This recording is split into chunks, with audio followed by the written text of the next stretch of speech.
Hi, we're going to look at some ways to hide the edit function in Proloquo2go.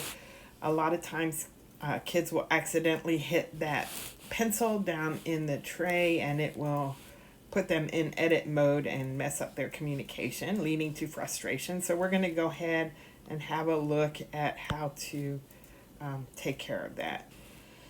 So here we are in Proloquo, and you can see the edit button is represented by the pencil down there, and when we hit on the pencil, the edit screen comes up, which allows us to go ahead and make changes on the screen, and that's great if that's what you want to do. But sometimes it's not something that you want to have available, again, because it leads to frustration.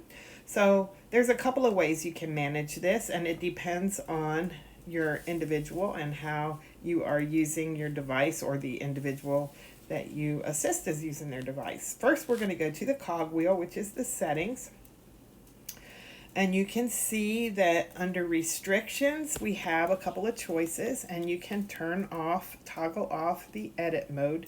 You can see that you can also toggle off the keyboard button and the home button, but I wouldn't recommend that because those give you access to some other options that the user might need to have that don't have to do with editing. So if we turn off the edit with that toggle, now you look at the bottom in the tray and you can see that the pencil is no longer available. So you can hit and it's not going to go into edit mode. Now you can still end up with the options, and the person could accidentally or purposefully turn that edit mode on. So if they are an individual who does edit sometimes and just accidentally is hitting the edit mode at times, go ahead and turn it off and teach them that they can turn it back on by going into the cogwheel. And that way they will still have that freedom to edit their device if needed. So one of the other ways that you can achieve blocking the edit function is with your guided access. And with guided access, you hit your home button 1, 2, 3 times, and your guided access comes up. And before you start it, you're going to take your finger and put a circle around the area that you want to be inactive. And then you can go ahead and start and put in your passcode. And you can see now on the pencil that there is a grayed out area, so I can't access that pencil anymore. Now if I turn my orientation and the board flips, that spot is no longer in the correct spot. So that's not a good solution for all of your individuals, but if you lock the orientation of the program, then that would be an option for you as far as limiting access to the pencil there, the edit function.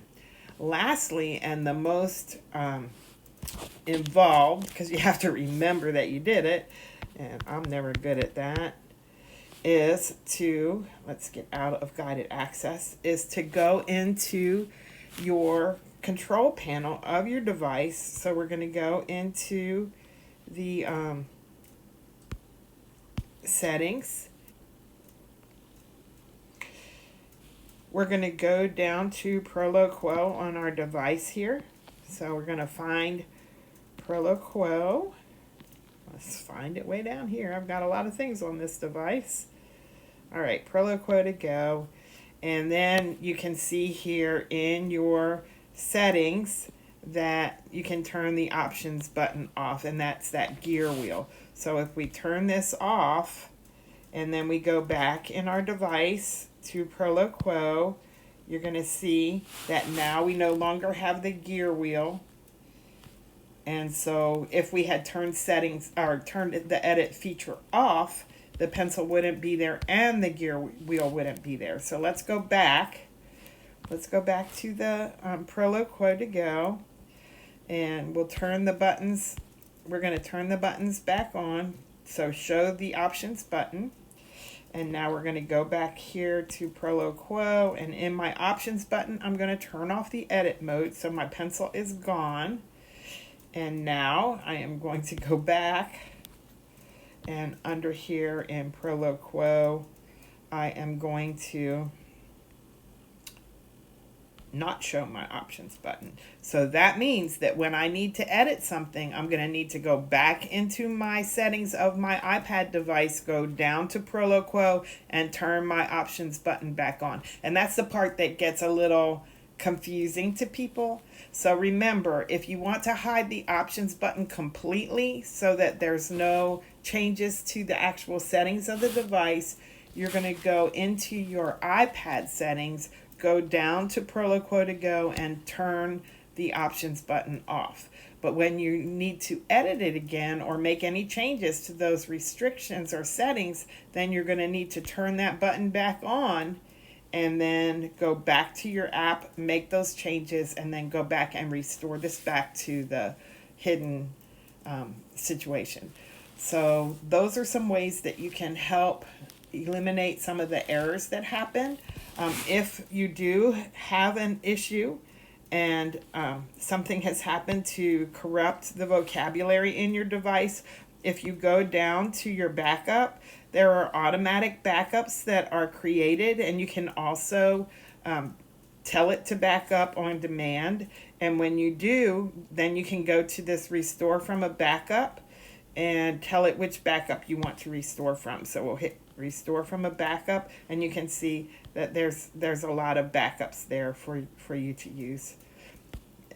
It'll automatically create some backups. So good luck with that, and let me know if you need additional assistance. I'm at Eileen Garza at tomballisd.net.